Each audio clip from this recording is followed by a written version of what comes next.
Welcome to CBH. Today we're talking about Jack Kirby as a co-creator of the Marvel Universe.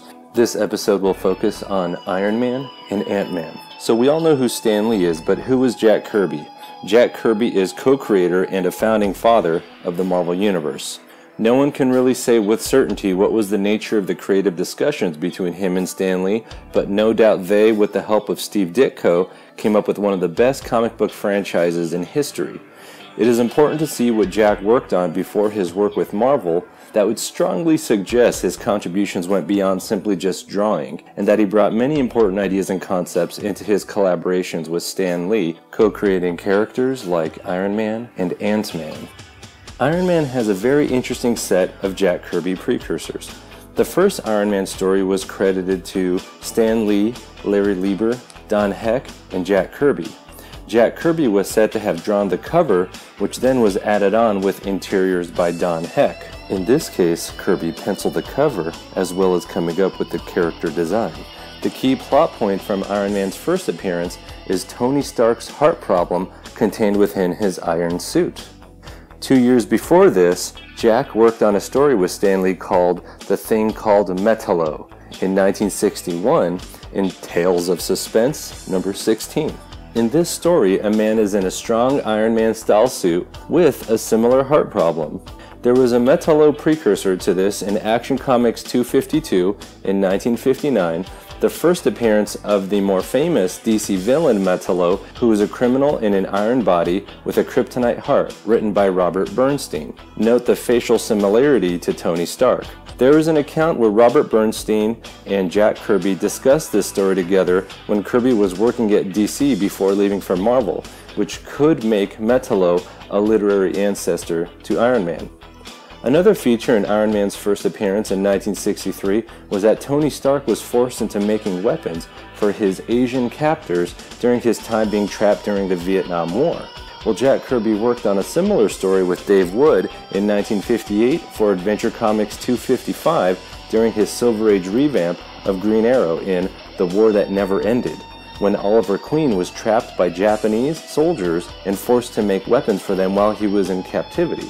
This image is from the DC Kirby Omnibus Volume 1.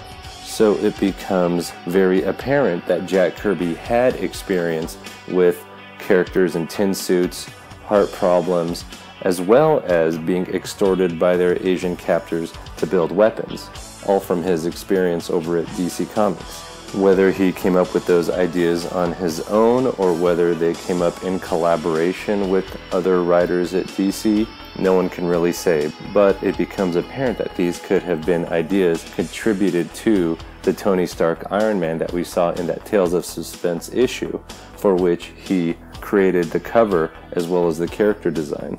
As far as Ant-Man, he first appeared in Tales to Astonish 27, 1962 as a one-shot sci-fi character and was brought back as a superhero in issue 35 by Jack Kirby and Stan Lee. Hank Pym explored the microscopic world as well as demonstrates that he retains his full human strength concentrated in a smaller body.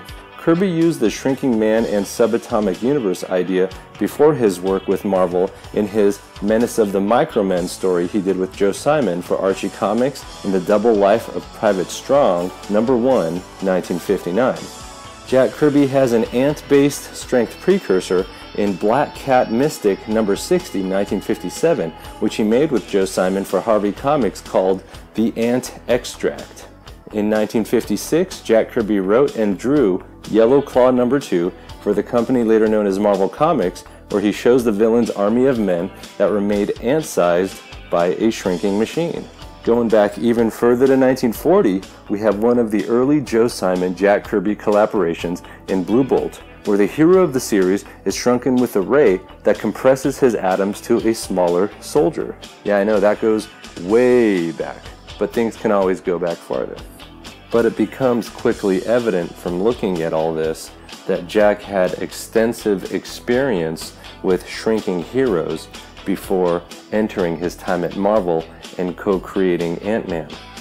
So seeing this, it makes sense why in the beginning of every Ant-Man comic you'll see it say Ant-Man with a creator credit given to Jack Kirby.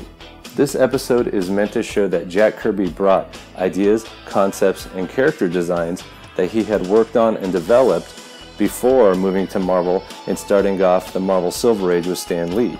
This episode focused basically on Ant-Man's shrinking power, as well as Iron Man's suit, part problems, and character design.